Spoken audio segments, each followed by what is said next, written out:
അഭിനയിക്കുമ്പോൾ എന്ന് ഞാൻ പറയുന്നു. കാരണം കാവ്യ ഞാൻ എഴുതിയിട്ടുള്ള ഒറ്റ ഡയലോഗും ആ സിനിമയിൽ പറഞ്ഞിട്ടില്ല. അതിൻ്റെ മുഴുവൻ നീലേശ്വരം ഭാഷ്യമാണ് കാവ്യ പറഞ്ഞിട്ടുള്ളത്. അതൊരു വലിയ കാവ്യയ്ക്കത് വളരെ നിസ്സാരമായി ആനന്ദത്തോടു കൂടി ചെയ്യാൻ കഴിഞ്ഞു. പക്ഷെ മറ്റൊരു നടൻ അദ്ദേഹം സ്ഥിരമായി അല്ലെങ്കിൽ നിത്യജീവിതത്തിൽ ഉപയോഗിക്കുന്ന ഭാഷയെ മറികടന്ന് ഈ ഭാഷാഭേദങ്ങളെ മലയാള സിനിമയിൽ വളരെ ഭംഗിയായി അവതരിപ്പിച്ചിട്ടുള്ള ആളാണ്.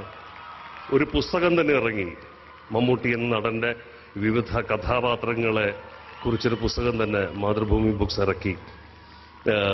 മമ്മൂക്ക മലപ്പുറം എന്നാണ് ഞങ്ങൾ ആ സിനിമയുടെ പശ്ചാത്തലത്തെക്കുറിച്ച് പറഞ്ഞത്. മലപ്പുറം ജില്ല മഞ്ചേരി അതെ.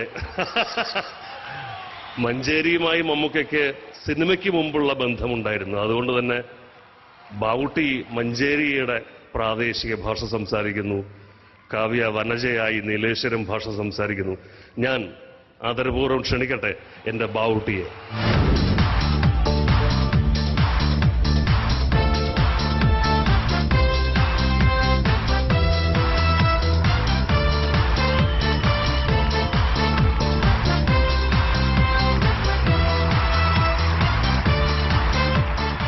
നിങ്ങളിപ്പോ ഒന്ന് ദുബായിക്ക് ഞാനടപ്പം ഞാനെടുത്തന്നല്ലേ ഉണ്ടായിനി. ഞാനവിടെ പോയിനി. അല്ല നിങ്ങൾ ദുബായി തന്നെ ഇപ്പൊ? ഞാനാ അങ്ങനെയൊന്നുമില്ല. ഇപ്പൊ ഇടക്കിടക്കെല്ലാം വരും ഇവിടത്തേക്ക്. എന്താ നടക്കണം? ഇല്ലപ്പേനെല്ലാം ഒന്ന് കണ്ടിട്ട് പോലെന്നെ. പരിപാടിയാ? ഓ ഉസാറായിട്ട് പരിപാടിയാ?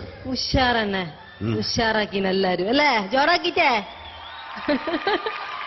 എന്താ നമ്മളെ നാട്ടുകാര് കൊറേ ഉണ്ട് കേട്ടാ. നിങ്ങളാൾക്കാരാ? പിന്നല്ലാണ്ട് നമ്മളാളുകളുണ്ട്, നമ്മളാൾക്കാരുണ്ട്.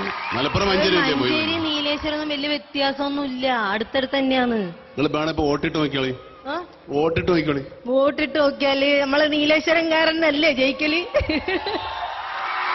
മലപ്പുറം മഞ്ചേരിയും ദുബൈയും വേറെയാണ്. നിങ്ങളെന്താ വിചാരിച്ചിരിക്കണം? മുഴുവൻ നമ്മളാളാണെന്ന് എനിക്ക് തോന്നുന്നു. മുകേഷിന്റെ മുഖത്തുള്ളൊരു ചിരി ഈ സിനിമ ഇറങ്ങുമ്പോൾ മലയാളത്തിൽ സബ് ടൈറ്റിലിംഗ് ഉണ്ടാവുമോ എന്നാണ് മുകേഷ് ചിന്തിക്കാൻ സാധ്യതയുള്ളത്.